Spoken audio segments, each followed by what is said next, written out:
My name's Gavin and I'm from Ross Motors in Streatham, and I'm here today to talk to you about how an air conditioning system works, what can generally go wrong, the symptoms that you may find, the repair process and how long it takes, and prevention wise, just to prolong the life of your air conditioning system.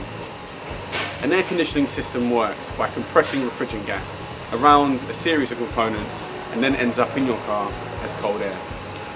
What generally goes wrong is broken seals along the system or simply not enough refrigerant. The symptoms that you may find could be no cold air blowing through the vents. And sometimes you do get a bad stench coming through the vents as well. That does indicate that there's a problem with the air conditioning.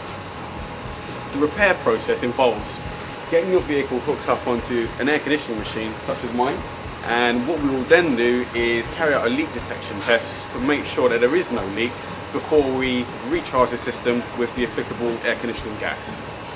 This generally takes up to 45 minutes and has to be carried out by a technician with refrigerant handling qualifications such as myself. Prevention wise, in order to prolong the life of your air conditioning system, my tip to you would be run the air conditioning even in the winter, just to make sure the compressor is getting lubricated, and that may save you a small fortune in the future. Thank you very much.